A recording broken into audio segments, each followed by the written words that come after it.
मेरो छोरी के अहिले 9 वर्षको भयो। उसलाई के गलत के सही अझै पनि राम्रोसँग थाहा छैन के। नाबालिका छ नि त, के हो सही के हो गलत राम्रोसँग थाहा छैन के। केही कुरा चाहियो भने उसले जिद्दी गरेर रोएर पुरा गर्छ कि हामीले पुरा गर्नुपर्छ। त्यस्तो बालिकालाई चुनावको बेलामा घैदैलो कार्यक्रममा घर दैलो गर्दै आएका कार्यकर्ताले मेरी छोरीले घन्टीमा भोट भनेकै कारणले पुरानो दलका कार्यकर्ताले या एमाले या काङ्ग्रेस दुईमा एक हुनुपर्छ गाली गरेछ मेरो 9 वर्षको छोरीलाई। ए बाबा, उसलाई के थाहा छ त त्यस्तो नाबालिकालाई गाली गर्ने।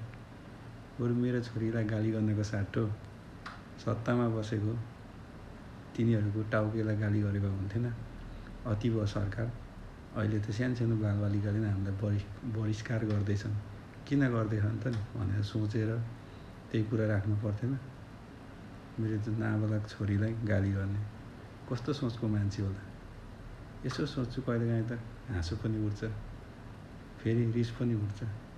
मैले यति माया गरेर हुर्काएको छोरीलाई कसैले बिना गल्ती गाली गर्दा रिसै उठ्छ।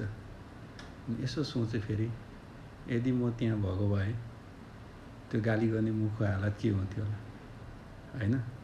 त्यही भएर होइन, सबै पुरानो दलका साथीहरू सबै नराम्रो छ भन्न मिल्दैन।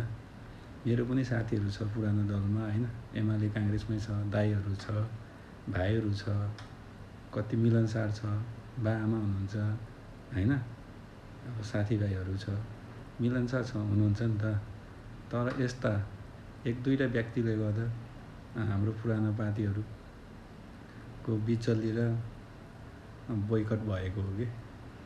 यस्तो अन्धभक्तहरू, यस्तो कुविचार कुसोच भएकाहरू 9 वर्षको बालबालिकालाई कराउने कस्तो सोचको मान्छे हो। यस्तोले अनि देश विकास गर्छ, देश परिवर्तन गर्छ।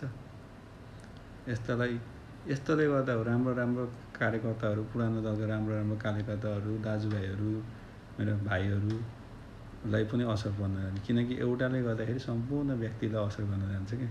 त्यही भएर यस्तो व्यक्तिहरू छ भने पार्टीमा पहिले नै बुझेर जानेर यस्तो व्यक्तिहरूलाई पार्टीबाट बहिष्कार गर्नुपर्छ। नत्र राम्रो व्यक्तिहरू, राम्रो काम गर्नेहरूलाई पनि असर पर्न जान्छ क्या पुरानो दलमा, होइन? स्याङ्जामा नि थुप्रै राम्रो मान्छेहरू छ नि त, राम्रो साथीहरू छन्, राम्रो भाइहरू छ, राम्रो आमा बुवाहरू हुनुहुन्छ काम गर्ने, विकास